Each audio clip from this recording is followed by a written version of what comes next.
ನಮಸ್ಕಾರ ಸ್ನೇಹಿತರೆ, ಕರ್ನಾಟಕ ಮ್ಯಾಟರ್ಸ್ಗೆ ಮತ್ತೊಮ್ಮೆ ಸ್ವಾಗತ. ಆ್ಯಪಲ್ ಕಂಪನಿ ಪ್ರಾಡಕ್ಟ್ ಅಂದ್ರೇನೆ ಹಾಗೆ, ಬೆಲೆ ಕೇಳಿದ್ರೇನೆ ತಲೆ ತಿರುಗತ್ತೆ. ಅದರಲ್ಲೂ ಮ್ಯಾಕ್ಬುಕ್ ಲ್ಯಾಪ್ಟಾಪ್ ಅಂದರೆ ಕನಿಷ್ಠ 1 ಲಕ್ಷ ರೂಪಾಯಿ ಮೇಲೇನೆ ಬೆಲೆ ಇರುತ್ತೆ ಅನ್ನೋದು ಎಲ್ರಿಗೂ ಗೊತ್ತಿರೋ ವಿಚಾರ. ಆದರೆ ಈಗ ಆ್ಯಪಲ್ ಕಂಪನಿ ತನ್ನ ಇತಿಹಾಸದಲ್ಲೇ ಅತ್ಯಂತ ಅಗ್ಗದ ಬಜೆಟ್ ಫ್ರೆಂಡ್ಲಿ ಲ್ಯಾಪ್ಟಾಪನ್ನು ಮಾರುಕಟ್ಟೆಗೆ ಬಿಡುಗಡೆ ಮಾಡಿದೆ. ಇದರ ಬೆಲೆ ಮತ್ತು ಫೀಚರ್ಸ್ ನೋಡಿ ವಿಂಡೋಸ್ ಲ್ಯಾಪ್ಟಾಪ್ ತಯಾರಿಸುವ ಏಸಸ್, HP, ಡೆಲ್ ಮತ್ತು ಲೆನೋವೋದಂಥ ದೈತ್ಯ ಕಂಪನಿಗಳು ಅಕ್ಷರಶಃ ಬೆಚ್ಚಿ ಬಿದ್ದಿವೆ. ಹಾಗಾದರೆ ಈ ಹೊಸ ಮ್ಯಾಕ್ಬುಕ್ ನಿಯೋದಲ್ಲಿ ಇರೋ ಫೀಚರ್ಸ್ ಏನು? ಭಾರತದಲ್ಲಿ ಇದರ ಬೆಲೆ ಎಷ್ಟು? ವಿಂಡೋಸ್ ಲ್ಯಾಪ್ಟಾಪ್ ಕಂಪನಿಗಳು ಭಯ ಬೀಳ್ತಿರೋದ್ಯಾಕೆ? ಇದರ ಜೊತೆಗೆ ಆ್ಯಪಲ್ ಬಿಡುಗಡೆ ಮಾಡಿರುವ ಹೊಸ ಬಜೆಟ್ ಐಫೋನ್ನ ಬೆಲೆ ಎಷ್ಟು? ಇಂದಿನ ವಿಡಿಯೋದಲ್ಲಿ ಇದರ ಕಂಪ್ಲೀಟ್ ಡೀಟೇಲ್ಸ್ ನೋಡೋಣ. ವಿಡಿಯೋ ಶುರು ಮಾಡೋದಕ್ಕೂ ಮೊದಲು ನೀವಿನ್ನೂ ನಮ್ಮ ಚಾನಲ್ಗೆ ಸಬ್ಸ್ಕ್ರೈಬ್ ಆಗಿಲ್ಲ ಅಂದರೆ ಈಗಲೇ ಸಬ್ಸ್ಕ್ರೈಬ್ ಆಗಿ ಬೆಲ್ ಐಕಾನ್ ಪ್ರೆಸ್ ಮಾಡಿ. ಆ್ಯಪಲ್ನಿಂದ ಬಜೆಟ್ ಲ್ಯಾಪ್ಟಾಪ್ ಮ್ಯಾಕ್ಬುಕ್ ನಿಯೋ ಮಾರುಕಟ್ಟೆಗೆ ಎಂಟ್ರಿ. ಸ್ನೇಹಿತರೆ, ಆ್ಯಪಲ್ ಕಂಪನಿ ತನ್ನ ಹೊಸ ಲೈನಪ್ ಪ್ರಾಡಕ್ಟ್ಗಳನ್ನು ಬುಧವಾರ ಅಂದರೆ ಮಾರ್ಚ್ 4ರಂದು ಜಾಗತಿಕವಾಗಿ ಬಿಡುಗಡೆ ಮಾಡಿದೆ. ಇದರಲ್ಲಿ ಎಲ್ಲರ ಗಮನ ಸೆಳೆದಿರೋದು ಆ್ಯಪಲ್ನ ಇತಿಹಾಸದಲ್ಲೇ ಅತ್ಯಂತ ಅಗ್ಗದ ಲ್ಯಾಪ್ಟಾಪ್ ಆದ ಮ್ಯಾಕ್ಬುಕ್ ನಿಯೋ. ಇದು ಕೇವಲ ಹೆಸರಿಗಷ್ಟೇ ಬಜೆಟ್ ಲ್ಯಾಪ್ಟಾಪ್ ಅಲ್ಲ. ಇದರಲ್ಲಿ ಆ್ಯಪಲ್ ಯಾವುದೇ ಕಾಂಪ್ರಮೈಸ್ ಮಾಡಿಕೊಂಡಿಲ್ಲ. ಪ್ರೀಮಿಯಂ ಲುಕ್ ನೀಡುವ ಅಲ್ಯೂಮಿನಿಯಂ ಬಾಡಿ, 13 ಇಂಚಿನ liquid retina display, 1080p FaceTime HD camera ಮತ್ತು ಫ್ಯಾನ್ಲೆಸ್ ವಿನ್ಯಾಸವನ್ನು ಇದು ಹೊಂದಿದೆ. ಅಂದರೆ ನೀವು ಎಷ್ಟೇ ಕೆಲಸ ಮಾಡಿದ್ರೂ ಲ್ಯಾಪ್ಟಾಪ್ ಶಬ್ದ ಮಾಡೋದಿಲ್ಲ ಮತ್ತು ಬಿಸಿಯಾಗೋದಿಲ್ಲ. ಕೇವಲ 1.23 kg ತೂಕ ಇರುವ ಈ ಲ್ಯಾಪ್ಟಾಪ್ ಒಮ್ಮೆ ಚಾರ್ಜ್ ಮಾಡಿದರೆ 16 ಗಂಟೆಗಳ ಕಾಲ ಬ್ಯಾಟರಿ ಬ್ಯಾಕಪ್ ನೀಡುತ್ತೆ. ಐಫೋನ್ ಪ್ರೊಸೆಸರ್ ಬೆಲೆ ಕೇವಲ 69,900 ರೂಪಾಯಿ. ಈ ಲ್ಯಾಪ್ಟಾಪ್ನ ಅತಿ ದೊಡ್ಡ ಹೈಲೈಟ್ ಅಂದರೆ ಇದರ ಪ್ರೊಸೆಸರ್. ಐಫೋನ್ 16 ಪ್ರೋದಲ್ಲಿ ಬಳಸಲಾಗಿರುವ ಅತ್ಯಂತ ಶಕ್ತಿಶಾಲಿ A18 Pro ಚಿಪ್ ಅನ್ನು ಈ ಲ್ಯಾಪ್ಟಾಪ್ಗೆ ಅಳವಡಿಸಲಾಗಿದೆ.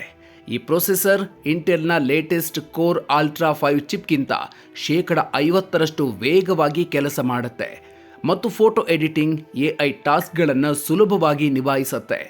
ಭಾರತದಲ್ಲಿ 8 GB ರ್ಯಾಮ್ ಮತ್ತು 256 GB ಸ್ಟೋರೇಜ್ ಇರುವ ಬೇಸ್ ಮಾಡೆಲ್ನ ಬೆಲೆಯನ್ನು ಕೇವಲ 69,900 ರೂಪಾಯಿಗೆ ನಿಗದಿ ಮಾಡಲಾಗಿದೆ.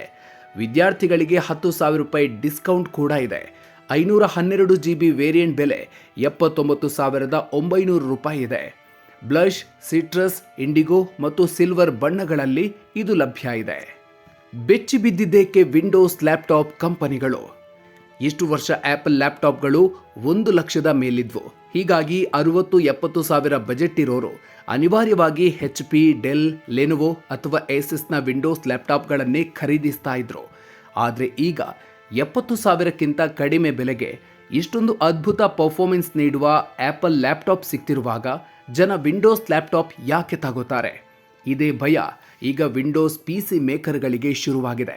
ಏಸಸ್ ಕಂಪನಿಯ CEO ನೇರವಾಗಿ ಆ್ಯಪಲ್ನ ಈ ಬಜೆಟ್ ಲ್ಯಾಪ್ಟಾಪ್ ಇಡೀ PC ಇಂಡಸ್ಟ್ರಿಗೆ ಒಂದು ದೊಡ್ಡ ಶಾಕ್. ಇದರ ವಿರುದ್ಧ ಹೇಗೆ ಸ್ಪರ್ಧಿಸಬೇಕು ಅಂತ ನಾವೆಲ್ಲ ಚರ್ಚೆ ಮಾಡ್ತಿದ್ದೀವಿ ಅಂತ ತಮ್ಮ ಆತಂಕವನ್ನು ಹೊರಹಾಕಿದ್ದಾರೆ. ಬಜೆಟ್ ಐಫೋನ್ 17e ಕೂಡ ಬಿಡುಗಡೆ. ಲ್ಯಾಪ್ಟಾಪ್ ಮಾತ್ರವಲ್ಲ, ಆ್ಯಪಲ್ ಹೊಸ ಬಜೆಟ್ ಸ್ಮಾರ್ಟ್ಫೋನ್ ಐಫೋನ್ 17e ಅನ್ನು ಮಾರುಕಟ್ಟೆಗೆ ಇಳಿಸಿದೆ. ಇದರ ಬೆಲೆ ಭಾರತದಲ್ಲಿ 64,900 ರೂಪಾಯಿಯಿಂದ ಶುರುವಾಗುತ್ತೆ. ವಿಶೇಷ ಅಂದರೆ ಬೇಸ್ ಮಾಡೆಲ್ನಲ್ಲೇ 256 GB ಸ್ಟೋರೇಜ್ ನೀಡಲಾಗಿದೆ. ಇದರಲ್ಲಿ A19 chip, 48MP fusion camera, 6.1 ಇಂಚಿನ ಡಿಸ್ಪ್ಲೇ ಮತ್ತು ಮ್ಯಾಗ್ಸೇಫ್ ವೈರ್ಲೆಸ್ ಚಾರ್ಜಿಂಗ್ ಸೌಲಭ್ಯ ಇದೆ. ಇವುಗಳ ಜೊತೆಗೆ ವೃತ್ತಿಪರರಿಗಾಗಿ ಹೊಸ M5 ಚಿಪ್ ಇರುವ ಮ್ಯಾಕ್ಬುಕ್ ಏರ್ ಮತ್ತು M5 Pro ಚಿಪ್ ಇರುವ ಮ್ಯಾಕ್ಬುಕ್ ಪ್ರೋ ಲ್ಯಾಪ್ಟಾಪ್ಗಳನ್ನು ಆ್ಯಪಲ್ ಬಿಡುಗಡೆ ಮಾಡಿದೆ. ಹೊಸ M4 ಚಿಪ್ ಇರುವ ಐಪ್ಯಾಡ್ ಏರ್ ಕೂಡ 64,900 ರೂಪಾಯಿಗಳಿಗೆ ಲಭ್ಯ ಇದೆ. ಒಟ್ಟಿನಲ್ಲಿ ಆ್ಯಪಲ್ ಈಗ ಕೇವಲ ಶ್ರೀಮಂತರನ್ನಷ್ಟೇ ಅಲ್ಲ, ಮಿಡಲ್ ಕ್ಲಾಸ್ ಮತ್ತು ಬಜೆಟ್ ಗ್ರಾಹಕರನ್ನು ಟಾರ್ಗೆಟ್ ಮಾಡಿ ಇಡೀ ಟೆಕ್ ಮಾರುಕಟ್ಟೆಯಲ್ಲಿ ದೊಡ್ಡ ಸಂಚಲನ ಸೃಷ್ಟಿಸಿದೆ. ಸ್ನೇಹಿತರೆ, ಆ್ಯಪಲ್ನ ಈ ಹೊಸ ಮ್ಯಾಕ್ಬುಕ್ ನಿಯೋ ಬಗ್ಗೆ ನಿಮ್ಮ ಅನಿಸಿಕೆ ಏನು? 70,000 ಬಜೆಟ್ನಲ್ಲಿ ನೀವು ವಿಂಡೋಸ್ ಲ್ಯಾಪ್ಟಾಪ್ ಖರೀದಿಸ್ತೀರಾ ಅಥವಾ ಆ್ಯಪಲ್ ಮ್ಯಾಕ್ಬುಕ್ ಖರೀದಿಸ್ತೀರಾ? ಕಾಮೆಂಟ್ ಬಾಕ್ಸ್ನಲ್ಲಿ ತಪ್ಪದೇ ತಿಳಿಸಿ. ಈ ವಿಡಿಯೋ ಇಷ್ಟ ಆಗಿದ್ರೆ ಲೈಕ್ ಮಾಡಿ, ನಿಮ್ಮ ಟೆಕ್ ಪ್ರಿಯ ಸ್ನೇಹಿತರಿಗೆ ಶೇರ್ ಮಾಡಿ. ಮುಂದಿನ ವಿಡಿಯೋದಲ್ಲಿ ಮತ್ತೆ ಸಿಗೋಣ. ಅಲ್ಲಿವರೆಗೂ ನಮಸ್ಕಾರ.